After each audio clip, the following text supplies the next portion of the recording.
Hi, Adam Gower here, and welcome to the GowerCrowd Podcast syndication in the digital age at GowerCrowd.com. And today, you are in for a very special treat because my guest is Jessa Claeys, who is managing editor at Bigger Pockets. And to contextualize what that means in the real estate industry, here are some stats. First of all, Bigger Pockets is a website that specializes exclusively in real estate investing, in case you didn't know.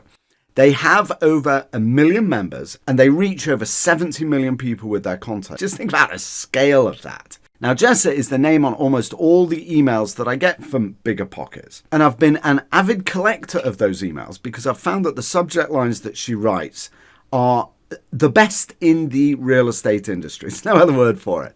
So I use them for inspiration to craft my own email subject lines. Now, recently I started writing for Bigger Pockets, and so I've had the pleasure of working with Jessa, who very graciously agreed to join me today to talk about the art of writing content specifically for real estate. What you're going to learn in today's episode from one of the top copywriters in the industry includes how to write real estate articles that build goodwill and propel your prospects forward in their relationship with you, why subject lines in emails are so important and how to write them so that your emails get opened, what it takes to communicate to mass audiences rather than individuals via the written word, and a whole lot more. To find out more about Jessa, please visit the podcast page at gowercrowd.com.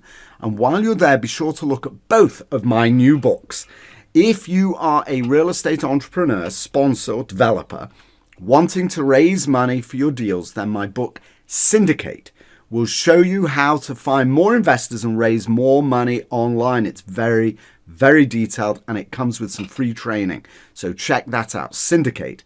And if you're an investor, my book, Real Estate Crowdfunding, An Insider's Guide to Investing Online, is your guide for what to look for when you're looking at deals online. Both of these new books can be found at gowercrowd.com on the homepage. And as you dive deeper into the site, which I strongly encourage you to do, there's a lot of information there, rest assured you will not be able to miss either of these books. They are everywhere. All right, now without further ado, my enormous pleasure to introduce you to Jessa Claeys, managing editor at Bigger Pockets. Jessa! Hi. How nice to meet you. Yeah, you too. Thank you so much for doing this. Look, you're in this just spectacularly elegant location as well. I'm glad it looks that way. I just can't see what's in front of you, just in the same way. Right, yeah, that's actually the better view. But yeah, I figured less was more in an instance like this. I think you're absolutely right. Yeah. Thank you so much for doing this. I'm so thrilled. You're welcome. I don't disappoint you.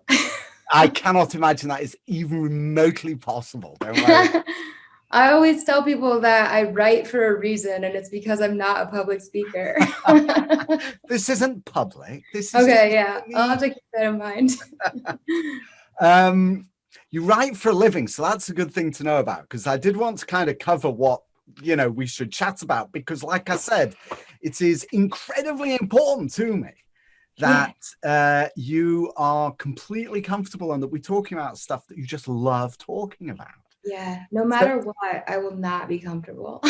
Really? Oh, come on. Yes. I'm just going to turn my phone off. Hang on. Okay. Oh, I should probably do the same. Yeah, good call. That's all right. Now, are you out of the house? Are you working at home? Are you in the office? Or how's it working? Yeah, we've been at home since March. So wow. Yeah, I've almost forgotten what it's like to be in the office with all of the hubbub. And do you prefer it, or is it? At first I didn't. At the time when I was hired at Bigger Pockets, I lived alone.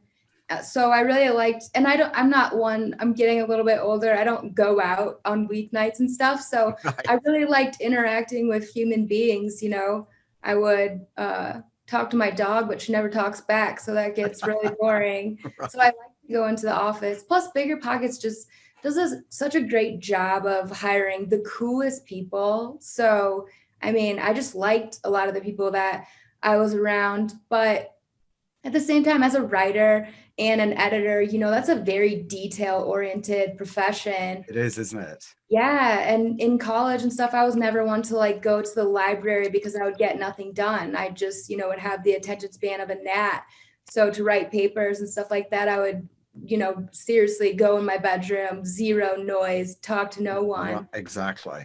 Interesting. And then get thrown out into the workforce where they want you to be in, either a cubicle or like some sort of loud setting and do the same thing. I found that very challenging at first, but I got used to it. All that said, going, transitioning back into a environment where I'm all alone, I'm so much more efficient like this. It's inefficient. Efficient. Yeah. Isn't that interesting? I feel like it's less than ideal, or maybe this is where everything's going and we're all going to be working from home way more.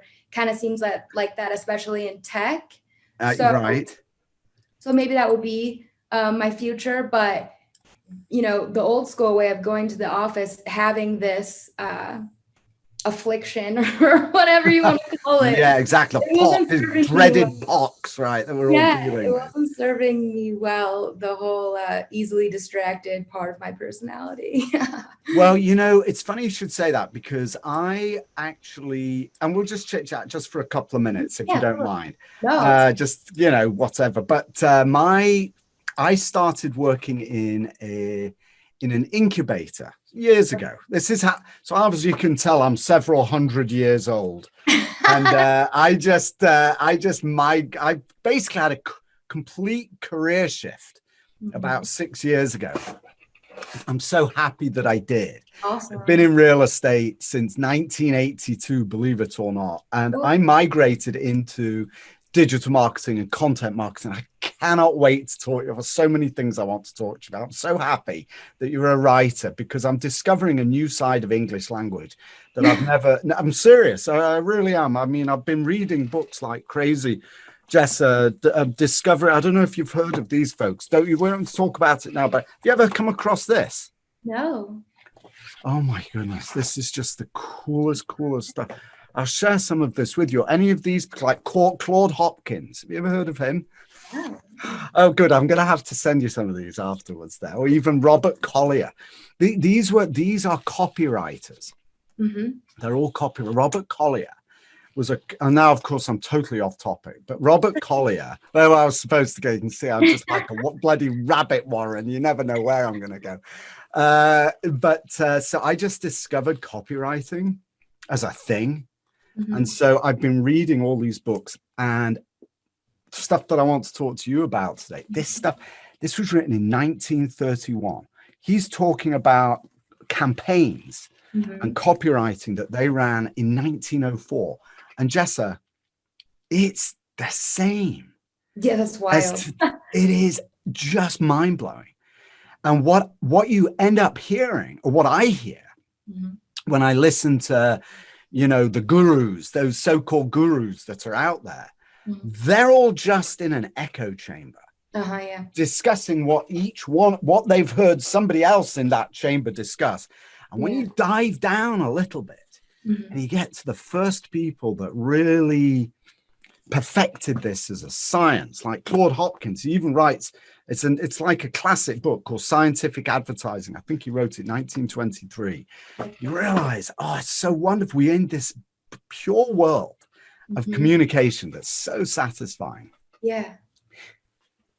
Those are the things that we can talk about. When I stop talking like that, feel free to just chip in or to interrupt me, I don't want to imply at all that I'm an expert copywriter either. My career trajectory didn't exactly, as with many people, I'm sure, like go as planned.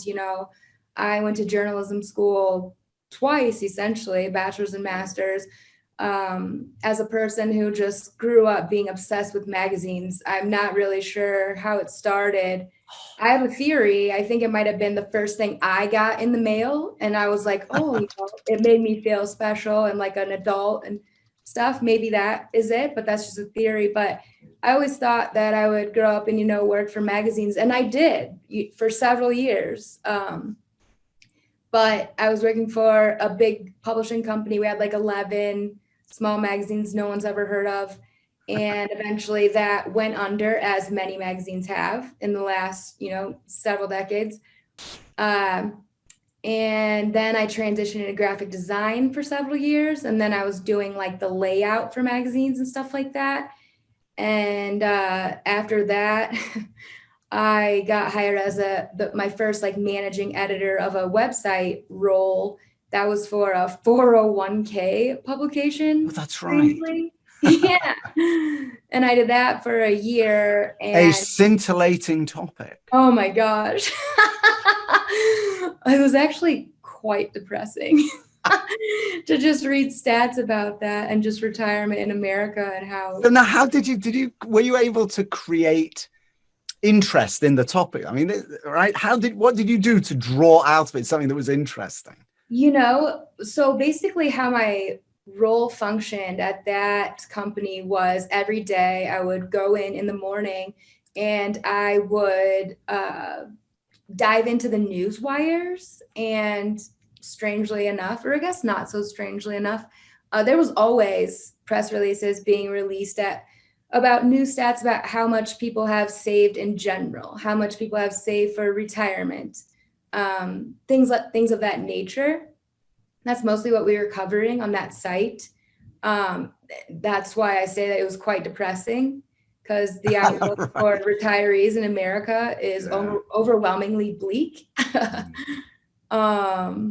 So yeah, no, it was very repetitive, and I wouldn't call it fascinating by any stretch of the word. But in preparing for this podcast today, I did read an old article of mine, and I was like, wow, like you really did manage to make that like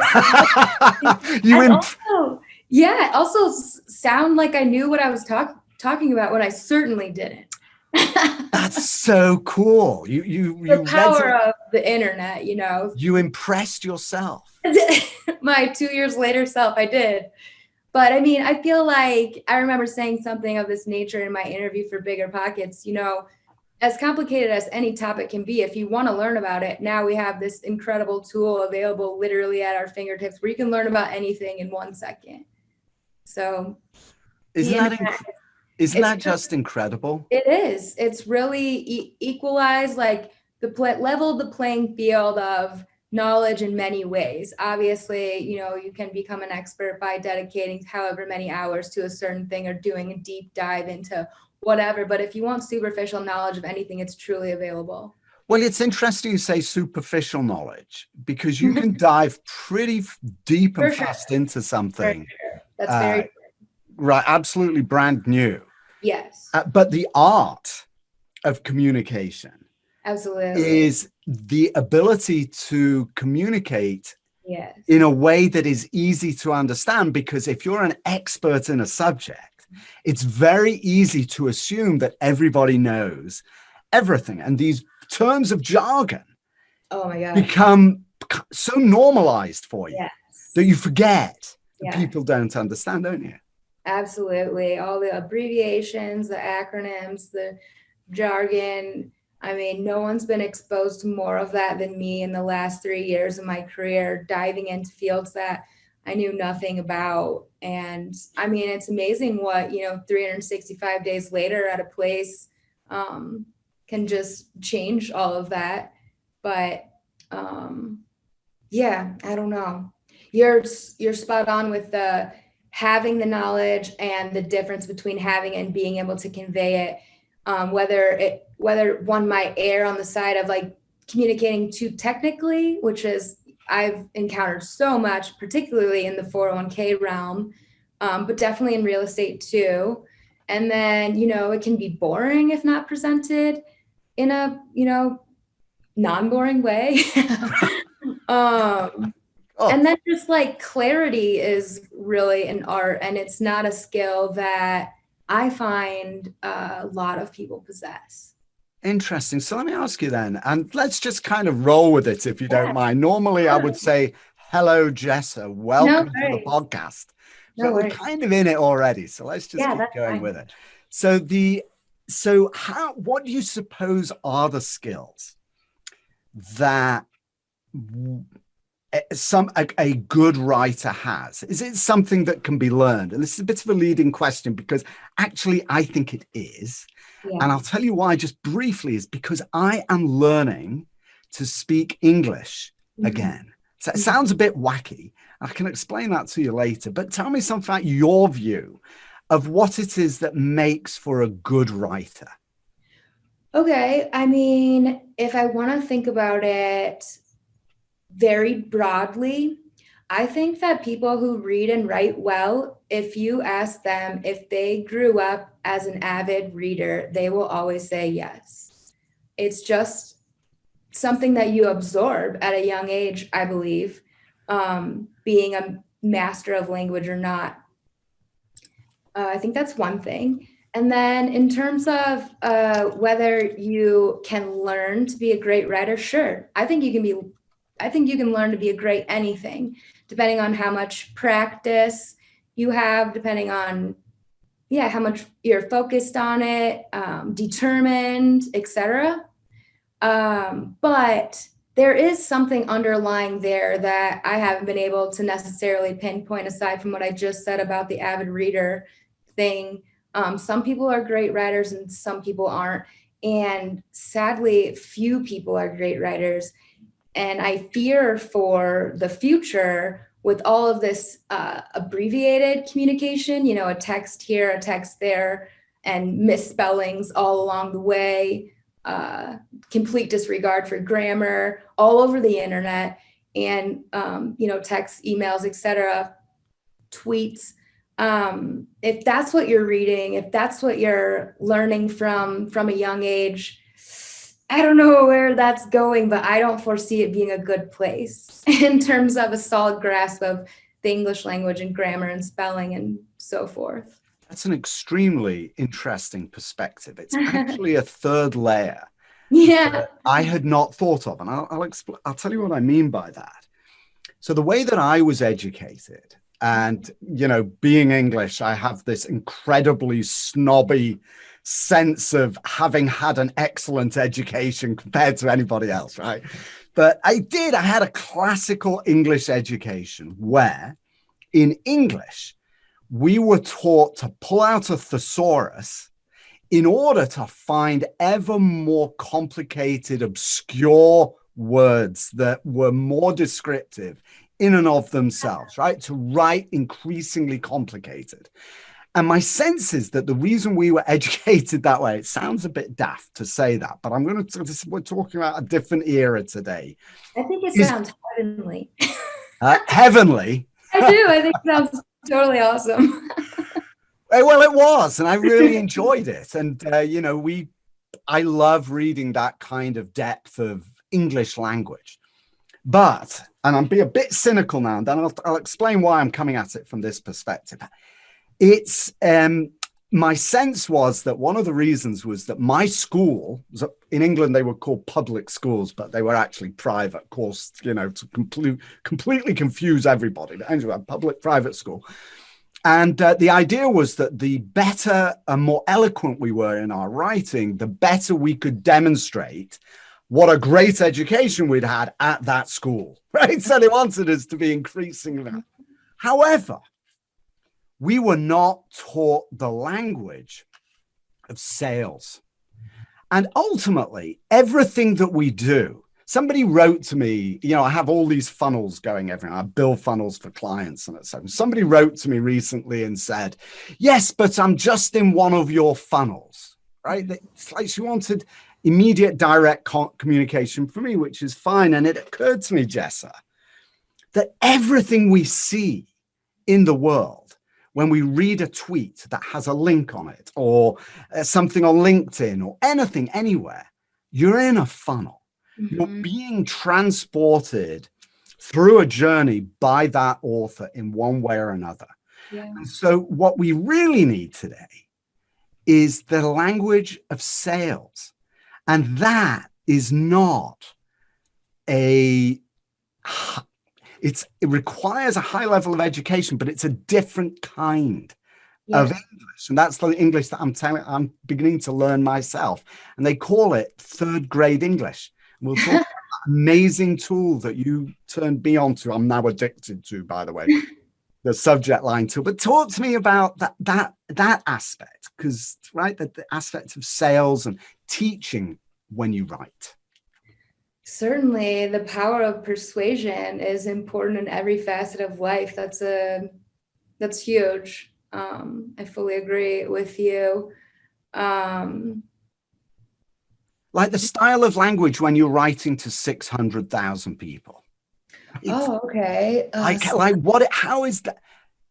What does that form look like? What should it look like, do you think? Well, I mean, in today's society, I feel it's getting ever more complicated, difficult. It seems like we live in a hypersensitive era currently.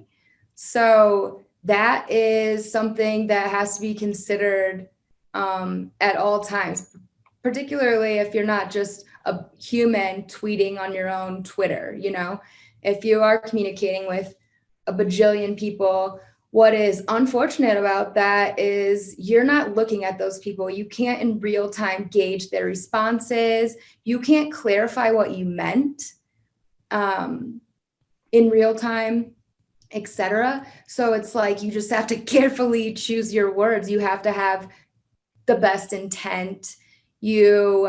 If you feel like something that's great about Bigger Pockets is I'm surrounded by all these extremely intelligent people. And so if anything seems like it might be a gray area, like, what do you think about this or that? Could this be perceived in a negative light in this way or that way? Bouncing those ideas off of people before you shoot it off into the ether is definitely for the best. At the same time, as someone who's been a writer and editor for several years at this point, you also, and probably just as a human in general, have to develop a somewhat thick skin and also just a clear sense of self in that you're never going to be able to please everyone with what you say. Someone's always going to be offended. People might skew things in a way that you never intended. And you can't even fault them for that. Everyone is interpreting everything they encounter, whether it's written or, out in the real world. They're interpreting everything through a lens of their experiences, and you can't fault them for that. Everyone does it. So you kind of have to have a thick skin and just know that you have to be confident that you're coming from, a good place. You had a good message, you had good intent behind it. And bouncing ideas off other people when you're questioning anything is absolutely for the best, and something that anybody writing, editing, etc., probably has learned the hard way one or several times. So you said said a lot of things very interesting. One thing I want to pick up on specifically, you talked about people seeing the world through the lens of their experience. That's absolutely right. I talk about that a lot. Yeah. And what you want to do when you write is you want to talk specifically through your lens. You want people to see the world through your lens of experience. That's the essence of teaching, right? And it's also the essence of persuasion. You want somebody to see it. And I'm not talking politics. I'm talking about sales and strictly educating. And that's what Bigger Pockets does so exceptionally well, is it educates its audience. So what are the components of effective, persuasive writing? I can't, unfortunately, speak a lot to the persuasion thing. I wish that I could. But as you just mentioned, I'm more heavily involved in the educational side of things. And what makes for good content along those lines would be clarity is extraordinarily important. Organization of thoughts. We do like to tell people's stories on Bigger Pockets. It just goes over really well. Who doesn't like to relate, to people? It's who doesn't like to read on other blogs? Like the first one that comes to mind is like Refinery 29 has these stories about this person makes this much money and lives in this city. Here's how they spent money in a week. I mean, that's just fascinating. It is, isn't it? As is the journey of someone who used to be, my most recent story I published on the blog was about a woman who was in the Army for 14 years, and then she had 2 kids, and her husband were deployed at exactly the same time after the birth of one of their daughters. And she's like, well, obviously this has got to stop. You know, I need an entirely new life, and didn't even know where to go from there. So she started from the point of what do I want? And it was freedom, like time freedom to spend with her children. But she also wanted to show her 2 daughters that she was hardworking. So she wanted a career that would be flexible, where she could, you know, choose her own adventure while still making money, while still working hard, but do it on her own timeline. So she chose real estate. And the story that I recently published sort of just touched on how she transitioned into that. Again, who doesn't want to read that? That's an awesome story. It turned out very well for her. Within 2 years, she owned 20 doors while having 2 daughters. Like, what a cool person. And, you know, so that's inspirational. So we do put those stories up on the blog, and they go over really well, but our ones that are more straightforward and they're not anecdotal like that. Sometimes I try to guide writers, you know, in this instance, try to keep yourself out of it. Let's make this have broad appeal. Let's talk to everyone about you know, broad concepts or specific actionable steps that they can take without, and this is what I did, because that's not maybe the best way to educate someone. If you're really just talking like nitty gritty specifics of how you do something, which is sort of what we're doing on the Bigger Pockets blog, talking about how to flip a house, how to wholesale, etc.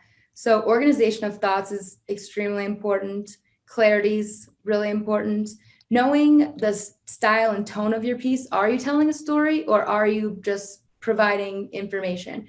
If you are, and you're like speaking in third person, you should hardcore consider keeping yourself out of it, keeping your personal story for a different blog where you're just straight up storytelling.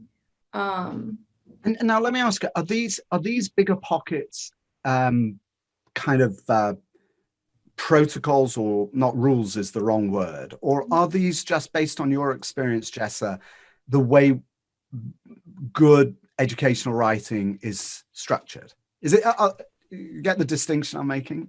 Yeah, no, I don't think it's necessarily protocol. And I do give a lot of liberty when working with my writers to choose their own path and their own style and their own voice. I let them have at it. However, when I think about my favorite, I will never say their names, but I do have favorites. My favorite writers on the site. Oh, sorry, I'm blushing. I'm kidding. They're just very straightforward. They're very well organized. The clarity is paramount. It's kind of, you know it when you see it type of thing. I have to ask you this, and you know it when you see it, but you've said this a few times. Please tell me, when you talk about organizing, you organize your thoughts. Can you give me some tactics for how one might set about organizing one's thoughts prior to writing an article for Bigger Pockets, or for anybody else for that matter? Absolutely. I mean, I highly recommend, look, we just have infinite resources available to us at this point via the internet. I highly recommend Googling and reading so much prior to even beginning writing anything. And again, you'll know it when you see it. You'll notice the structure of articles that make sense, that flow well, that are easily digestible, etc. Do that. Do tons of research, just like you would any other, writing endeavor.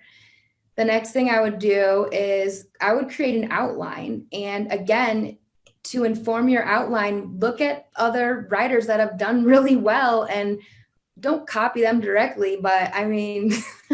Well, the one thing you can do is you can run a Google search, and Google will actually give you a bunch of questions Oh, totally. relative. Yeah. That's a great way to I mean, hack SEO and right. I was just going to say, particularly if publishing online, you would be foolish if you typed in a phrase in Google and it, spits out all of their search results as well as that box of frequently asked questions. You would be a fool if you didn't incorporate those questions and the answers to them in whatever you're writing, because that's exactly what search engine optimization is. Yeah. That's your outline. I mean, it's basically there for you.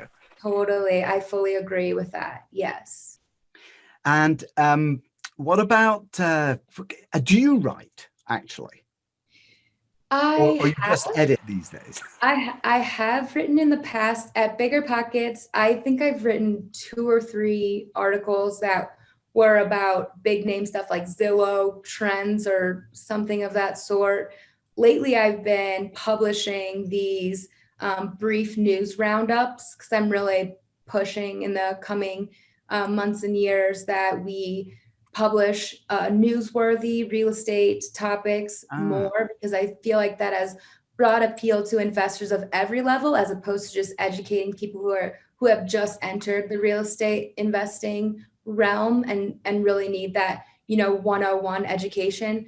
I feel like we have tons of that on the site, but unless we're touching on new policies or things of that nature, we are sort of neglecting this like huge area that experienced investors would be very interested in, which are like covering in detail market trends, covering in detail data surrounding this, that, or the other. So that was a long no, it's exactly, but it's very important, because what you're describing actually, Jess, and it's not trivial. I have, I don't know, you've actually got, what's fascinating to me about Bigger Pockets is that it is to a large extent user-generated content, which to me, I've got a 9-year-old boy and he likes to do this when he hears certain ideas, he likes to go, that to me is the absolute, the mother lode of content when it's user-generated. But what you're describing is news, which is a little bit different, isn't it? Yeah, absolutely. I mean, this whole user-generated content phenomenon is absolutely, it's brilliant in so many ways, for sure. And it's obviously a strategy that many platforms have capitalized on. Even these social media platforms, that's 100% user-generated content. By definition, exactly. Yeah, it's wild. And the great thing about that is really meeting people where they are. So you have an investor who's been investing for 1 to 2 years, speaking to investors who maybe have invested 0 to 2 years. That's great. Nothing's more relatable. No lens is more accurate than that, whether you're writing from that perspective or reading it from that perspective. That's really like niching down to people. And that's all great. And something that Bigger Pockets has just done extraordinarily well for several years. I think like 16 was just our 16th birthday. Come on. But we're really looking at, in the last couple of years and right this second, what else can we do? What are we missing? What are we not covering? And so to me, to recapture or just to improve engagement among those seasoned investors, I really think that the news thing is where it's at in that. What technically can I tell someone who's been in real estate for 30 years? Not much, You would be surprised. Don't imagine for a second that anybody that has 30 years experience has a clue. That's funny. And because I'll tell you this seriously, because what happens is, and I know this because I've been in real estate for about 400 years, as I told you when we started. What happens is that you get kind of locked into a way of doing things and a way of seeing things based on your most formative experience and lessons very early on. And it becomes very difficult to migrate away from those things, right? Yeah. Right? I do agree with you. Also, this world that we're living in right now it's just unbelievable how quickly things change, and technology is just iterating on itself daily.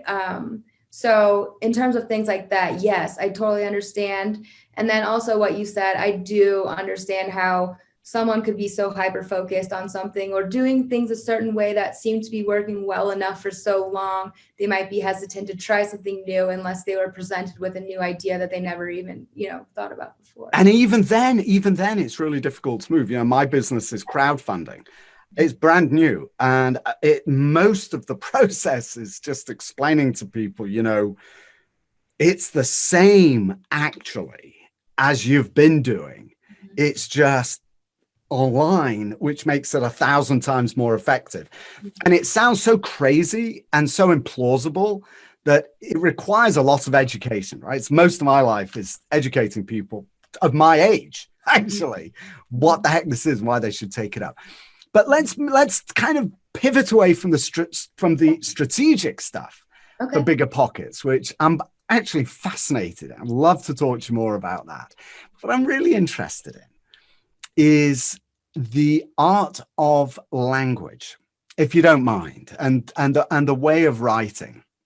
And I'm more than happy to go back and talk about Bigger Pockets as much as you want. But there was something that you said right at the beginning, and that was that you became delighted. I think you said obsessed with, but I'm going to use the word delighted by magazines. So what have you learned? What do you think you learned or took from reading magazines and seeing them and the structure of them and headlines and text and body and pictures and et cetera, et cetera? What have you learned from reading magazines? Yeah. So if we're talking about here primarily, or what I'm doing now is working with people who are doing content marketing. It seems like that is a tale as old as time. It's a concept that's been used for so long, and magazines are a terrific example of it, as are newspapers. It's sort of meeting people where they already are. It's meeting people. It's in terms of creating the magazine or creating a content marketing piece, so a blog or a social media post, you're providing people valuable content that they're seeking anyways, and then you're placing your message in there. And as opposed to a commercial where it's blatant, it's much more delicate than that. It's much more subtle. And in a magazine, how they would do that is, rope readers into whatever their niche is via the publication itself, and then place articles in there that are of interest, of value to their readers, that are captivating to their audience, and then complement that with products, services, etc., that are tied into the content within. That's exactly what content marketing does. So in magazines and newspapers, I think that they and other mediums perfected the art of that, and we're just iterating on it in a technological era. And then do you see a connection? And I ask this because this is something I'm just diving into with abandonment, total abandonment. I mean, I'm just loving understanding the English language in this way. And that is the connection between the way English is used to advertise and how it compares with the way that we write to educate as well. And we're moving, by the way, now towards subject lines. So, but what kind of connection do you see between the language of advertising in a magazine or online, which is kind of similar, and the language of the way you might structure or write an article? I think in all instances, if you want to have the most effective form of communication, you really need to do everything you can to learn about, know about your target audience. You want to know how they talk to each other. You want to know how they talk in general, vernacular, jargon, etc. You want to speak within your articles, speak within your social media, how those people speak that's appealing to them. I think that's the most effective form of getting your drawing in your audience, so being captivating, and then conveying your message in the most effective way. Like a kind of funny example of this is McDonald's. Like they are now finding these obscure pop stars I've never heard of, but maybe I'm just not in their cohort that they're targeting, but they're attracting these people and they're using weird words I've never heard before on TV and stuff. And can you think of any? Mind boggles. I think that they're meeting their audience where they already are. They're speaking to them using the strange vocabulary that has emerged in this, in the 2000s. And it's smart.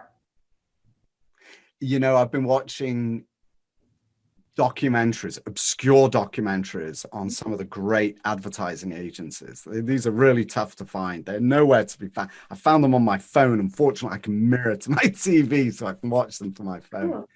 And some of the really amazing concepts, they call the big idea. You have to have the big idea to sell a concept. And the evolution of, for example, Nike's Just Do It, impact that had it had an impact on a generation. Think different. It wasn't just the product. It was how the product was delivered and characterized that was just so enormously powerful.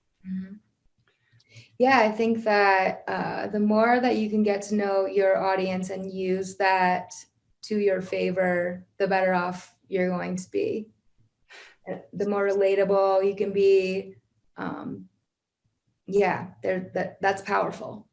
So now, one of the notes that I wrote down here was the structure of an article, right? Or the structure of writing. And by the way, we're kind of getting, goodness me, we've been talking for ages already. So let me I do want to go through a couple of things with you, and then we'll get to our final sign-off stuff. I know we had a list of things, but I'm fascinated by the structure of articles. And one of the things that I told you already by email, I'm going to tell you in person right now, I am utterly grateful to you specifically for are your subject lines, which I consider in your emails to be the best in the industry, period.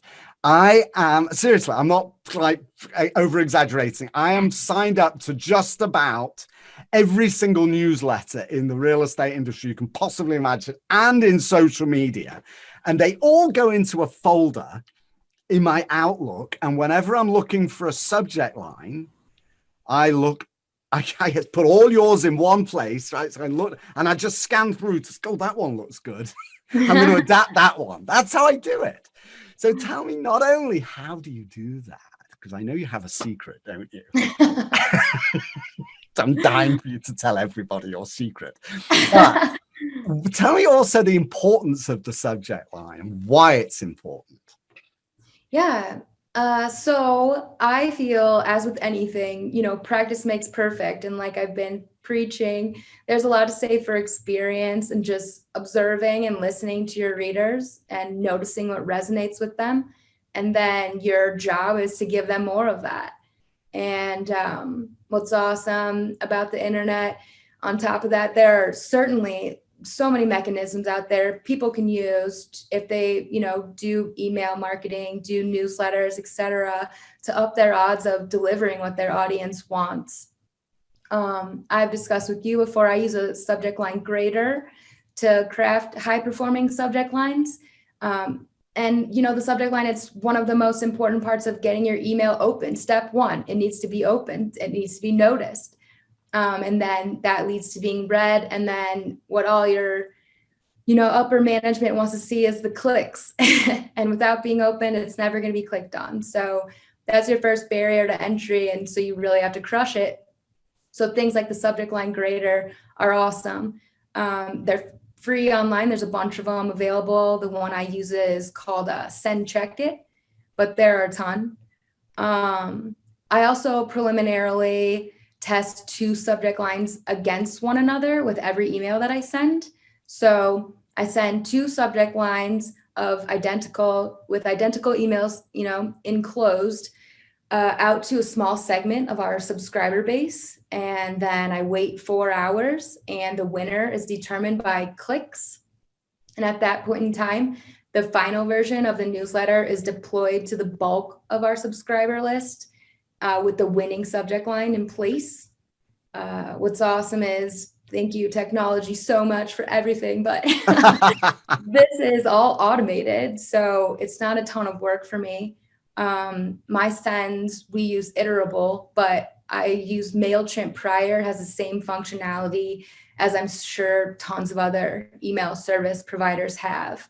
So my main tips are just, concentrate so hard, try so hard for those subject lines. As with anything else, do a bunch of research before, shooting off an email, and use those tools that are available to you, like the subject line tester and like the testing capabilities, the A/B testing tools that are part of your email service provider's functions to your advantage. It's truly powerful. And so I've been using A/B testing for a long time. It's a really fun tool. Actually, I really love it.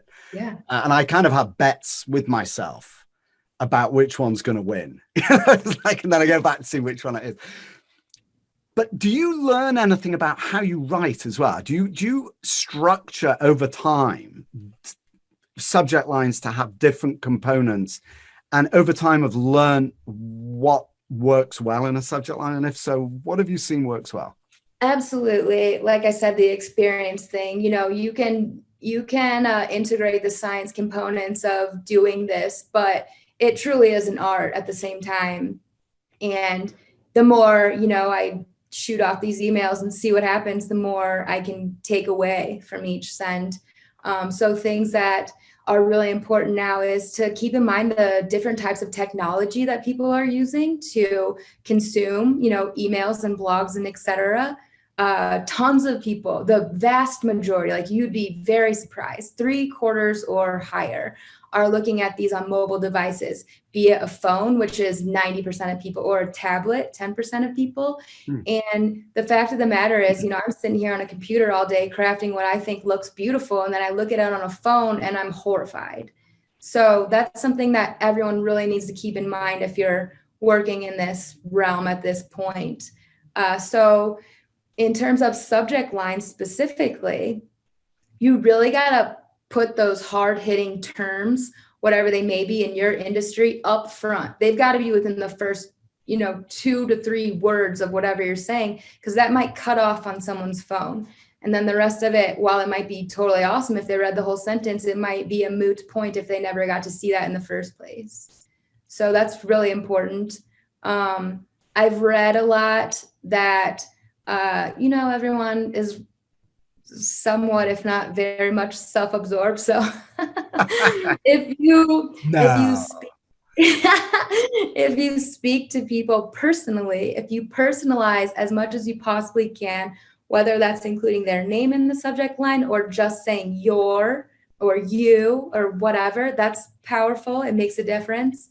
Relevance. So in 2020, or if it made sense in your industry on Tuesday, is really big.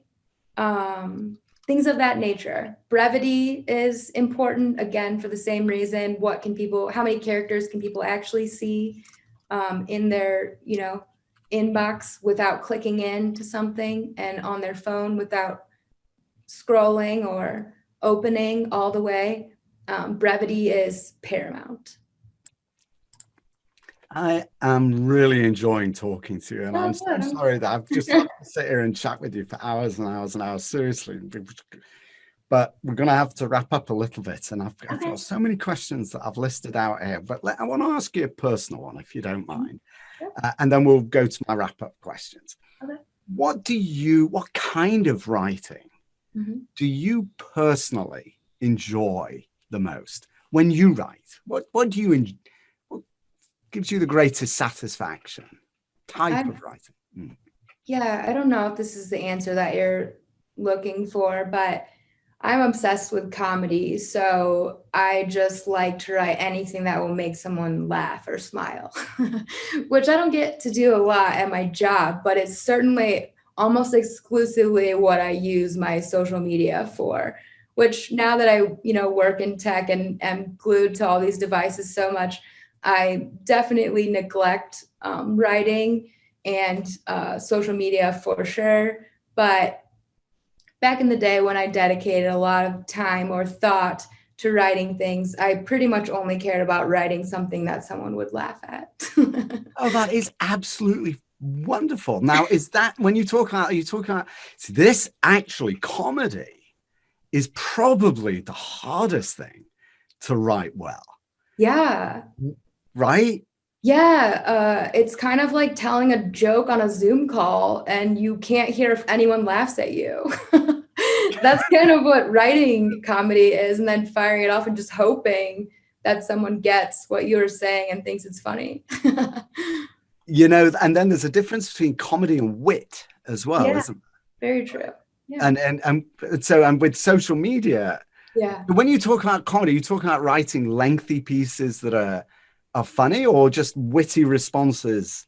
Not necessarily witty responses, but essentially a joke of a few sentences, or maybe I've written funny things to my parents on social media on, Mother's or Father's Day or their birthdays that are, a paragraph, things like that. I've never written like a script or anything, or like a whole stand-up routine.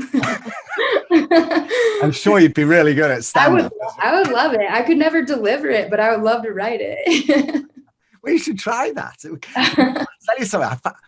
We're kind of in the same world a little bit, similar anyway. And I got an email from somebody recently who has a lot of backstory to this, by the way, and it's going down a strange route. But I got an email from somebody that was trying to sell me a new technology. And I didn't really understand what it was. And as I was looking around and doing something, I noticed a CYA clause, if you pardon the expression. And it said, you can only use this for your own voice. And I thought, well, what? I looked in a little bit deeper. Text to voice. Oh. Just at a level that would make your toes curl, basically. And you could record your voice, and their AI, you then upload text and it will play it back in your voice. Wow. If crazy stuff, like seriously out there crazy. And not only that, but you can put tonality on it as well. So you can say happy, sad, persuasive, angry, and it will be your voice. So you could almost, that way you could, and the reason I mentioned that, I see you shaking your head. It's like, yeah, that's mind-blowing. It is mind blowing. And I also get the CYA clause because that could be a weapon. Well, and is it like, am I real? On Zoom, there's all these filters, some crazy. I can do eyebrows. I can put a hat on me. But can you imagine if I wanted to say, you know what? I'm going to click the button that says, not eyebrows, Jessa. And now suddenly here's Jessa moving around with your voice. It's not, if it's right. And we're talking civilian world. Now we're getting into paranoid, kind of area. But what I mean, that could be a weapon. Right. So you can't believe anything you see these days. Oh, no kidding. Right. Yeah. Unless it's written on bigger pockets, and then everything's true. So we're good to go with that. All right. Let me wrap up with some sign-off questions. I did prepare you for these, so they're no shockers. And when we've finished, I do want to ask you a little question offline, if you don't mind. No. First of all, actually, I do have an extra question. I'm going to bung in just to throw a wobbler. Okay. Any books you recommend? I showed you a bunch that I've been reading on writing. Are there any that come to mind that it's like, oh yeah, you got to read? That's just a great book. Well, while you were talking about books that have stood the test of time, all I could think about was How to Win Friends and Influence People. Talk about another book, that really stands the test of time. Sure, maybe not, word for word, verbatim, but I mean, the concepts in there, I don't think that they'll ever not apply. So that's like one that comes to mind. I can't say I'm reading anything enthralling right now that's informing my writing or anything. full transparency, at the end of the day, my eyes are so tired. I don't want to read anymore. Right, I'm really exactly. into podcasts at this point for that reason. So, Oh, good. All yeah. right, good. Well, you should listen to this one. It's a very, very good one. Yeah. All right. 3 I- sign-off questions. Okay. But sorry, Jess, I interrupted you. I didn't mean No worries. I was just going to say, reading about all of this real estate stuff, I am very interested in crowdfunding. And I was just talking to, I say my mother outlaw, my boyfriend's mom, but we were talking about it. We were talking about it extensively this weekend, just the number of opportunities available, since this has come into the picture, the crowdfunding thing. Yes, indeedy. That's part of my last question, but that is offline. So let's get into my last questions here. What daily habits do you have, personal habits do you have that keep you successful online, particularly? Online, particularly. Well, that throws a wrench in my original answer. All right, forget the online bit then. Let me rephrase that question. What daily habits do you have that keep you successful? I am a somewhat high-strung person, so for me, structure and routine are very important. So I feel the most efficient and productive when my day-to-day, particularly Monday through Friday, look very similar. I do try hard to time block. So I tell myself I'm allowed to check my email from this time to this time. I'm going to edit and publish articles from this time to this time. I'm going to interact with my writers from 2 to 3. I'll work out from 4 to 5. I try to create a schedule for myself and follow it as closely as I can. However, we live in a world full of distractions, and I work at a big company where meetings are just part of the job.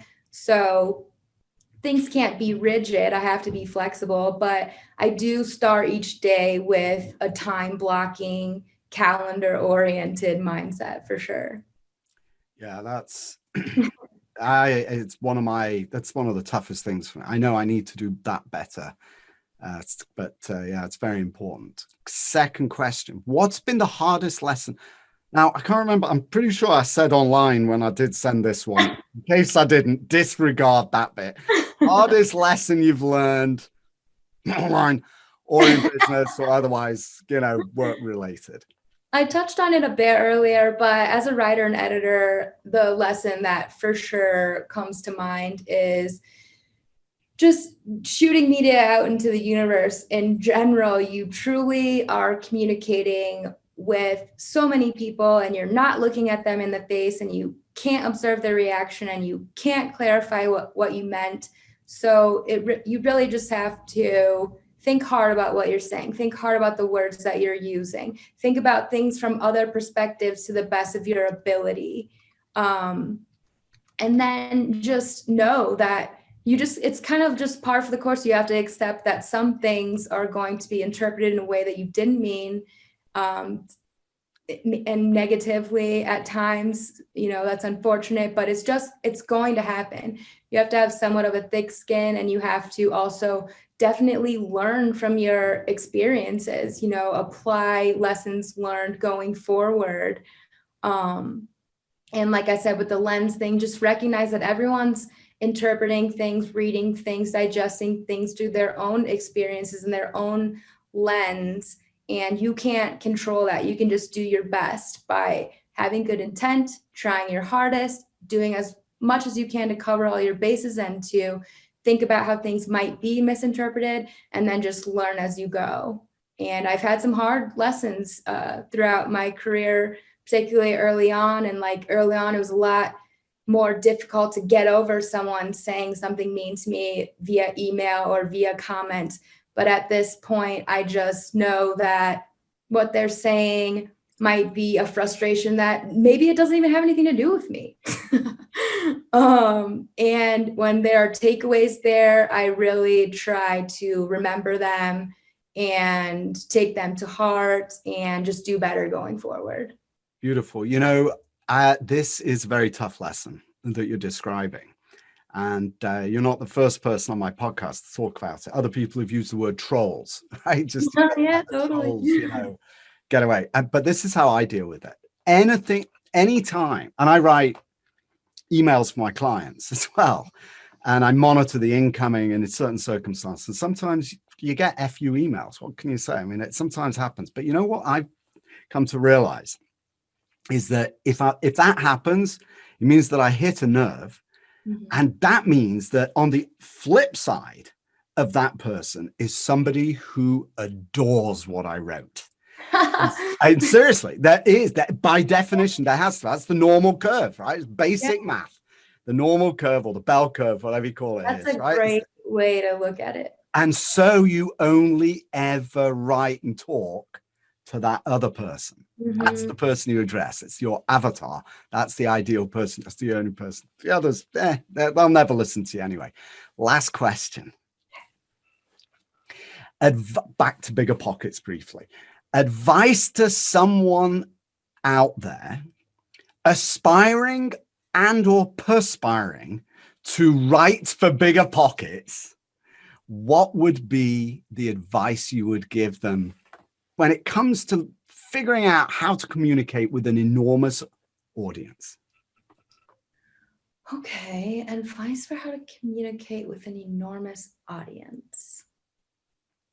I am going to answer this a little bit differently than that.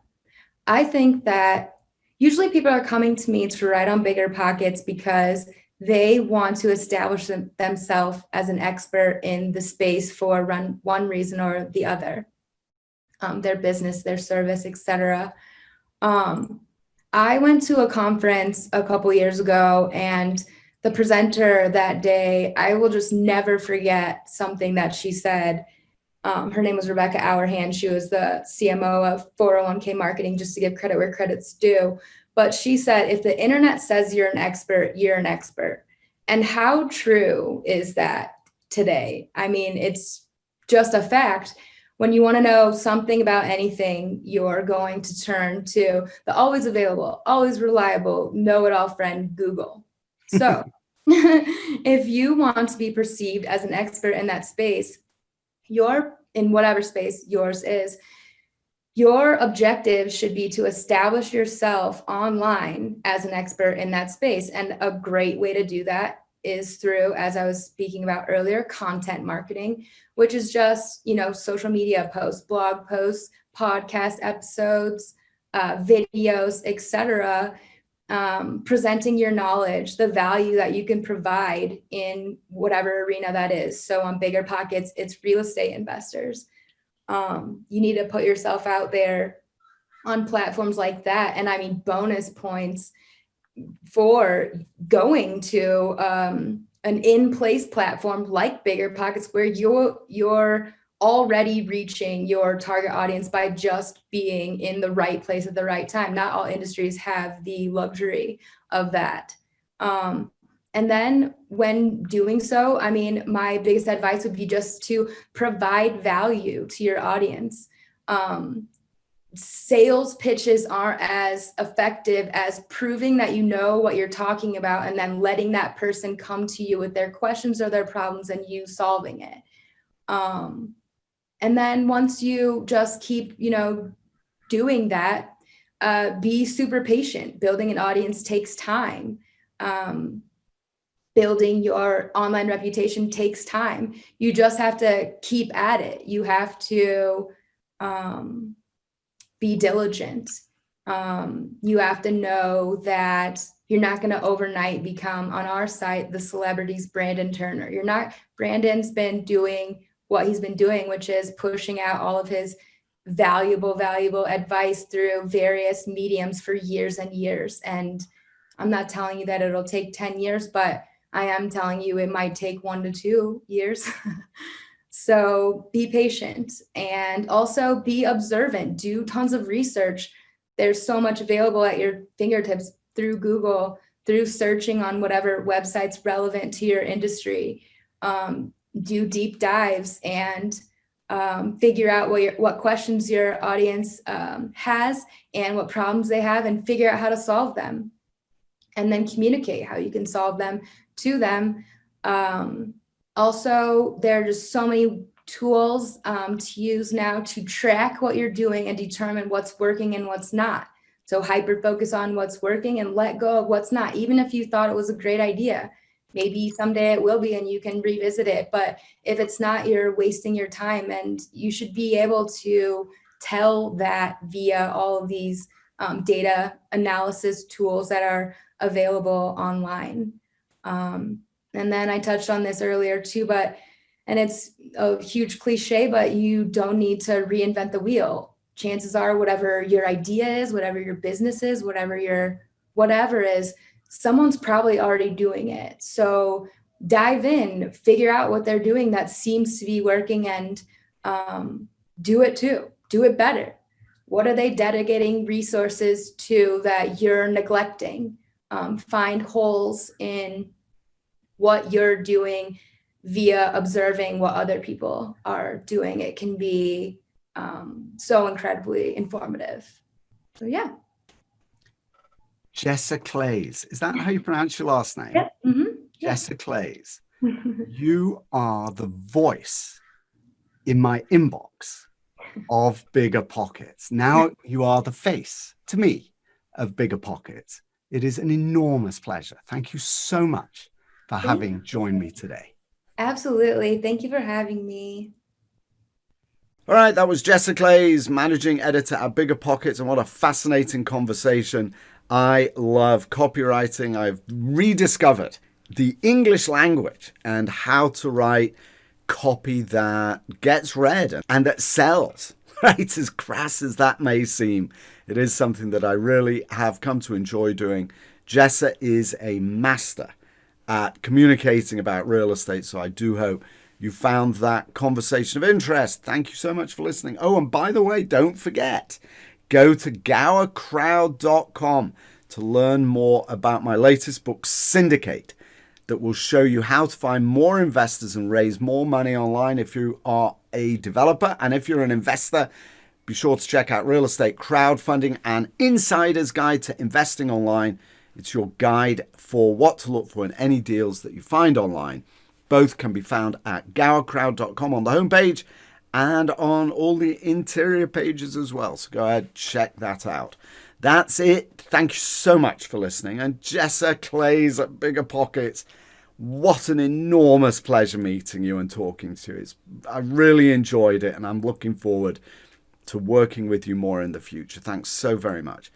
That's all for this episode. I'll see you next time. And in the meantime, stay well. And for now, this is Dr. Adam Gower signing off.